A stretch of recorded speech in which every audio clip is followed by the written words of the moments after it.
I'm so glad you could come to visit, Rebecca. I'm so glad I wish to you could be stay here. longer. That's what airplanes are for. We just have too much to talk about. We do. Yes. We do. So today's the 16th of January, 2017. 2017. Yes. We're 3 days away from Mr. Trump taking office. Hate to bring this down. Yeah, we don't want to No. disturb this lovely setting with But the it is a point in time, so I don't want to talk and about that. he will be our president. He'll be president for everybody. He will be. Yes. So here's to Obama. 8 great years. Yes. I know you're a good Democrat.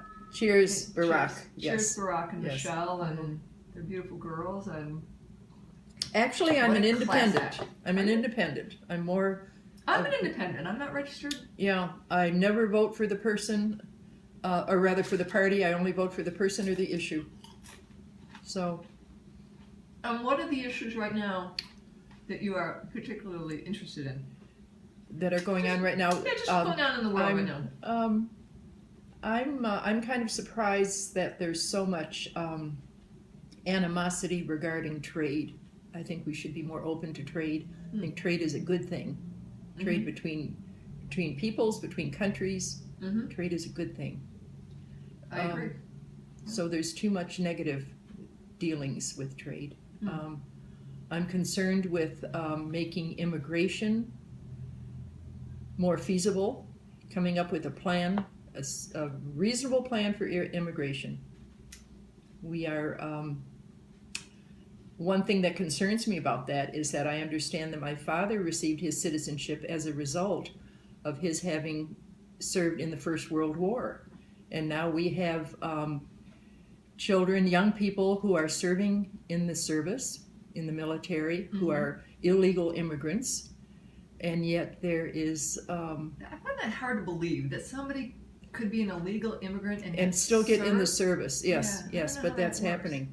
And those children, many of them are considered dreamers because they are either in school or serving their country, and yet there's talk about expelling them from the country because they are illegal immigrants. So we need to do something serious and something real about immigration.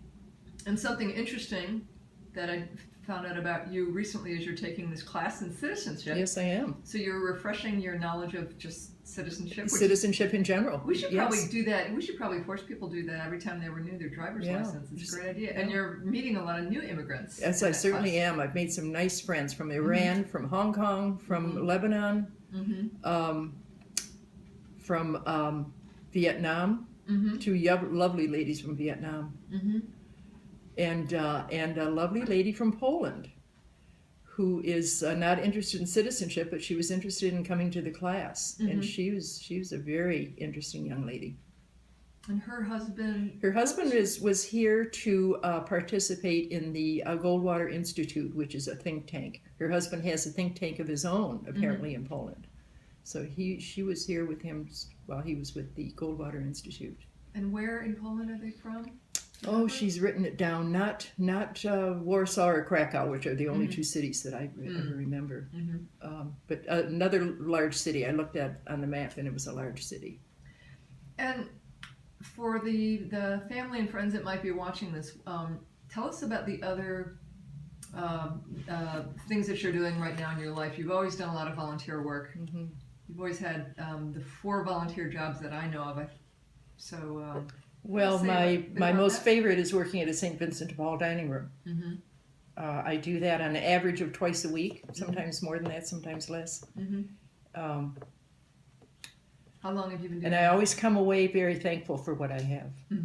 I've been doing that for 11 years. And I've made some good friends down there, among the diners and the volunteers, both, but among the diners. And some very nice success story among the diners. So do a lot of them come back? So they come back all the time for dinner. They come back every day for dinner. And maybe even during the day for lunch. I only work dinner time. Do you cook? Or No. Just serving, setting the tables, cleaning up afterwards, setting out bread, setting out desserts, water pitchers, that sort of thing. You just set up everything to make the meal happen, The food comes from our main campus downtown, where all the cooking is done. So how many people? Like, is it a? We serve roughly 80 a night, roughly. Okay. Can be more, can be less, depends upon the time of the month. But they're hungry people, and they aren't all homeless, but they are all hungry. Well, that's. Nobody should go hungry. No one should go hungry. What else are you doing?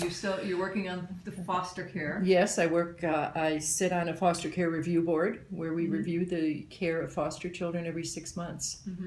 If the child is still in foster care, they get reviewed every 6 months as to what their status is, if they're receiving benefits that they should be receiving, that they need. We make recommendations to the juvenile court as to what should happen to these children. And then the court makes the decisions about what should happen in terms of providing services to them and or their parents, or both their biological parents and their foster parents. And that's very sad, because there are a lot of single mothers involved in foster care, a lot of single mothers that are trying to make ends meet and have a really difficult time, and they end up alcoholics, drug addicts, and that's why children are taken away from them. So that's another very sad situation. So you review you review the situation of the child. Yes. And it's kind of a part of an ongoing. Until the child either is returned to their home, which is the ideal situation to be reunified with their families, or adopted, or until they age out of the system at age 18. But it's important to know what's happening with the child, and if they're getting the services that they need, and if their families are getting the services they need, so they can reunify. Did the kids so the possibility is there. Do they come to these hearings? They can come. Everybody is invited to the hearing. Everybody involved with the case. The biological parents, grandparents, foster parents, caregivers. We have all sorts of caregivers that help with the family reunifications. They're all invited to come. And children sometimes do come, and it's really fun seeing the children, because we like to ask them what they would like to do. And we like to ask them how they're doing at school and what are their favorite subjects and so forth. So it's really fun to see the kids. That is great. That's great. Yeah. So you're kind of like it's a big need. You're it's like a big an need. angel watching over them, right? Well, making sure. Kind of, yes. And the judge relies on us, the board. They rely on the social workers, the case managers, all the other caregivers that are involved, people who are involved with parenting, medical issues, and the judge relies on all of that inquiry to make his decision, his or her decision. And then do you still work at the library as well? I do, yes, with our book donation program at the library. We have a large bin out in the back area of our library that we call the Jolly Green Giant. And it has a big opening on it, and people drop books in there and magazines and all sorts of things. And we, the Phoenix Public Library has a large warehouse in downtown Phoenix where most of these books go, but we put a lot of them in the front room of our library for sale. And we do very well on our sales, and with that money that we get just from our branch alone, we buy things for the library that we're allowed to buy, like we have bought some computers for the teenage areas, and other things that they need. They have all sorts of programs that go on all year long and that cost money, because they have people that come in and conduct these programs. And so we pay for those programs. So that's nice. Very gratifying. And then we also give a lot of books out to local schools that are in the Title I area, to children, to books to take home, and they're amazed because they don't have any books at home. And they say, "You mean we can keep this book?" Wow. We can keep it. Wow. Yes, you can keep it. It's yours. There are a lot of those children. A lot of them. And that's something I have a hard time relating to, because we always had books at home when we were kids. Did you have a lot of books in your house? Yeah. We had a library upstairs. We called it the library. I remember, yes. Yeah. And we always had I remember the encyclopedias, the world books. That was a big deal. And the great books. I think we had great books of the Western world. Yes. I never read any of them. I read most of them. I'm sure if not all of them, yeah. I'm sure Mom did too. Yes, she did. But I associated with them. So. Yeah. And to live without books in your home is such a strange thing to me, to not have a book in your home. And we went to the library a lot, so the ownership was not so important as the access absolutely. to them. Absolutely. Yeah. And then also, I don't think you're doing this now, but you have been for a long time doing fostering of animals. Yes, I did. And I last cats time cats only. Cats only. The last dogs. animal I'm going to talk you into dogs. The last animal that I put down, I decided I didn't want to own any animals anymore because I had put down maybe 3. Bill had put down 2 or 3 himself, took them himself. I just didn't want to do that anymore, but I wanted to have an animal around. Couldn't have a dog anymore because Bill wasn't here to take care of the dog, and I don't have a doggy door, so it had to be a cat, which I love anyway. And so the first one I fostered was a cat I named Amber, and she had a little baby with her, and the baby wasn't doing well, and so I called the Humane Society. I said, the baby's not doing well. They said, well, bring them both in, we'll examine them. So they brought them in. They determined that Amber was not producing much milk for her baby, and therefore it wasn't eating much. It wasn't getting the nutrition it needed. And so they told me how to give it a little baby bottle. I fed it with a baby bottle for a while. Didn't still seem to do well. And so one night I was sitting on the sofa with this little baby in my hand, and it died in my hand. Oh.